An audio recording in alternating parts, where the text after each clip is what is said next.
Hello students, chapter 2 the regional kingdoms हम पढ़ रहे थे। इसी चैप्टर को कंटिन्यू करते हुए आज हम पढ़ेंगे मोहम्मद गौरी के बारे में। लास्ट वीडियो में हमने पढ़ा था महमूद गजनी के बारे में। मोहम्मद गौरी जो था वो 1162 से 1206 एडी में भारत आया। गजनी की तरह ही गौर जो था वो अफ़गानिस्तान का एक छोटा सा किंगडम था, राज्य था। Mahmood Ghazni had defeated the ruler of Gaur and had made him his vassal. After Mahmud's death, the Ghaznewidis became weak.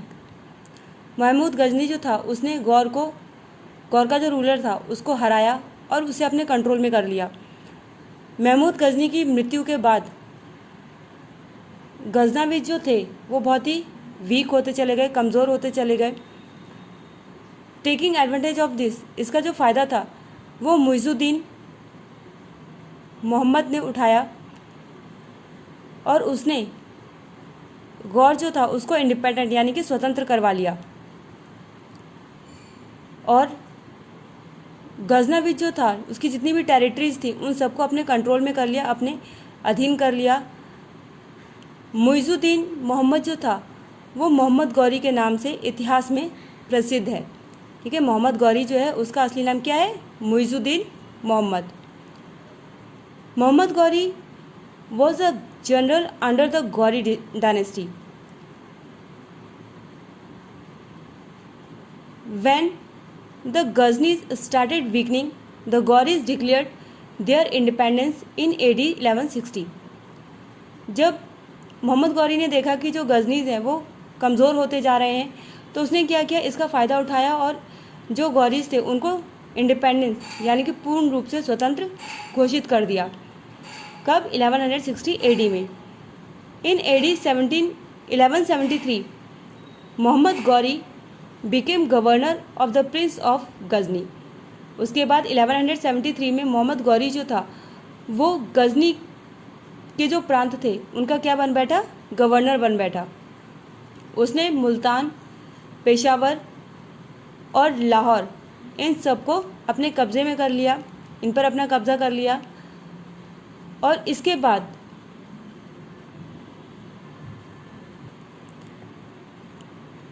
Tarain का युद्ध हुआ यानी कि बैटल ऑफ तराइन, जो कि 2 बार हुई।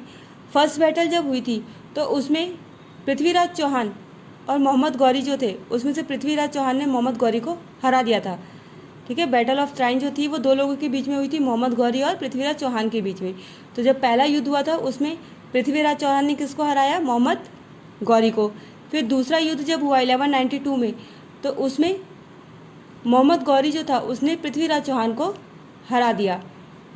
यहीं से भारत में जो मुस्लिम रूल था उसकी स्टार्टिंग हुई। उसके बाद है causes of defeat the Indian rulers. भारतीय राजा जो थे उनके हारने के मुख्य कारण क्या थे? पहला है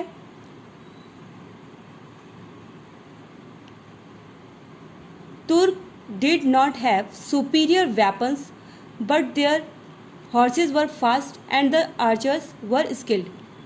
हालांकि वो भी ज़्यादा पावरफुल नहीं थे, उनके जो वेपन्स थे वो भी ज़्यादा सुपीरियर नहीं थे, लेकिन उसके बावजूद जो उनके हॉर्सेस थे, घोड़े जो थे वो बहुत ही ज़्यादा फास्ट थे और उनके जो आर्चर्स थे यानी कि जो धनुष चलाने वाले लोग होते हैं वो बहुत ही ज़्यादा स्किल्ड थे, कुशल थे। वहीं भारत में जो भारतीयों के हाथी थे वो बहुत ही ज़्यादा स्लो थे। Both Muslim rulers were efficient and good commanders. और वही जो मुस्लिम रूलर्स थे वो बहुत ही ज़्यादा एफिशिएंट थे युद्ध लड़ने में और उनके जो सेनापति होते थे, कमांडर्स जो थे वो बहुत ही ज़्यादा अच्छे थे। The Turks were well mannered. जो तुर्क्स थे वो बहुत ही ज़्यादा वेल मैनर्ड थे, वेल ट्रेंड थे। The Indian rulers were not United. जो इंडियन रूलर्स थे वो यूनाइटेड यानी कि उनमें एकता नहीं थी और उनके बीच में किसी भी तरीके का जब एक्शन लेना होता था या किसी भी तरीके का युद्ध लड़ना होता था तो उनमें एक मत नहीं थे, उनके जो विचार थे या उनके जो प्लान्स होते थे वो एक नहीं होते थे, कॉमन प्लान्स नहीं होते थे, सबके अलग अलग प्लान्स होते थे, जिसकी वजह से युद्ध लड़ने का जो समय, तारीख, स्थान, ये सब जो था वो अलग अलग होता था। इसी का फ़ायदा जो है वो जो विदेशी थे उन्होंने उठाया। Al-Biruni who came to India as a traveller, Al-Biruni जो था वो एज अ ट्रैवलर भारत आया था। Has given a report about the society and his observations, जब वो भारत आया तो वो भारत के काफ़ी स्थानों पर घूमा, उसके बाद उसने अपनी जो रिपोर्ट थी वो पेश की और भारत के सोसाइटी और यहाँ के कल्चर के बारे में जो भी उसने ऑब्जर्वेशन हासिल की, यानी कि जो भी उसने यहाँ के लोगों के बारे में, यहाँ की सोसाइटी के बारे में ऑब्जर्व किया, उसे उसने अपनी बुक किताबुल हिंद में मेंशन किया। अल-बरूनी जो था उसने एक बुक लिखी थी किताबुल हिंद, जिसमें उसने भारत के बारे में लिखा है।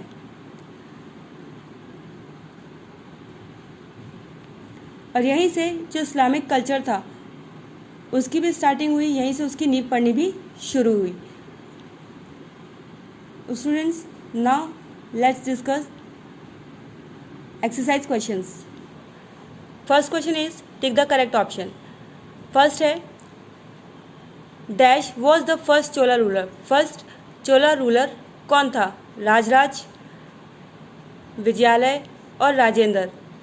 तो पहला ऑप्शन में क्या आएगा? Vijayalaya, Vijayalaya was the first Chola ruler.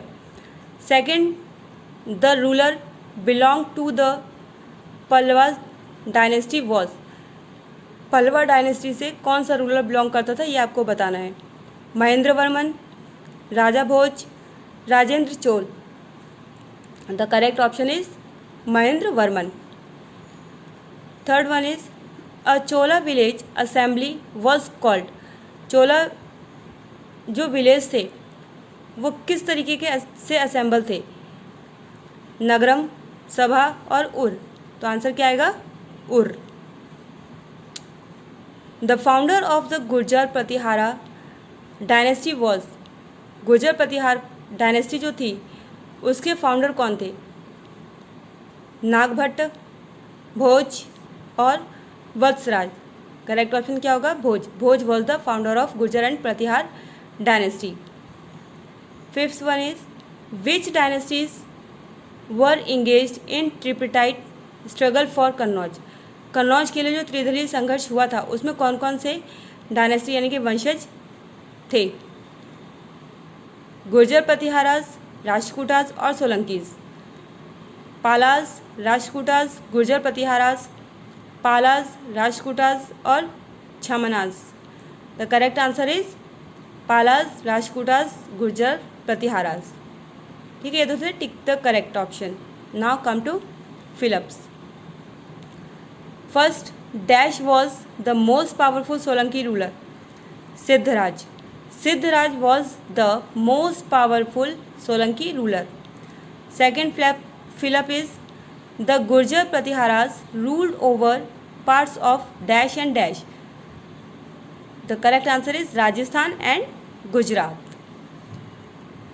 Dash founded the Pala dynasty in AD 775 to 810। पाला डायनेस्टी का फाउंडर कौन था? धर्मपाल। कौन था? Dharmapal. The best known Chauhans ruler was dash, Chauhan में सबसे बेस्ट रूलर कौन था? Prithviraj Chauhan. Who was? Prithviraj Chauhan. The university at dash receive the patronage of Palas, Palas ने किस यूनिवर्सिटी को संरक्षण दिया? नालंदा यूनिवर्सिटी। किसको दिया? Nalanda university. Now come to true false. First is Prithviraj Chauhan defeated Mohammad of Ghazni in the second battle of Tarain. False. Prithviraj Chauhan जो था वो मोहम्मद गौरी से हार गया था सेकेंड बैटल ऑफ तराइन में। ठीक है, तो फर्स्ट ऑप्शन, फर्स्ट सेंटेंस क्या होगा? False. Malkhed was the capital of Pallavas, Malkhed जो था वो पल्लवास की कैपिटल थी? False. The Rajputs were the dominant force in southern India during the medieval period, that is false. Next one is Mahmud of Ghazni did not establish his rule in India, true. The Uttaramerur inscription give details of the Chola administration, that is true. Next है match the following.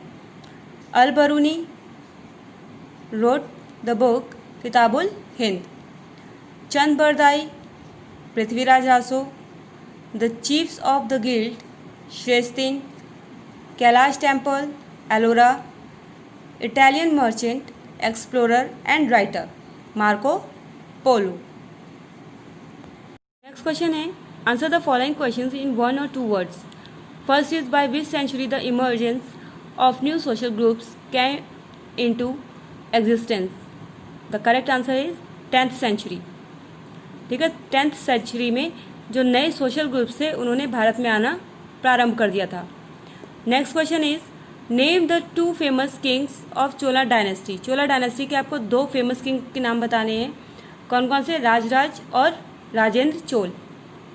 ठीक है, राज चोल और राजेंद्र चोल.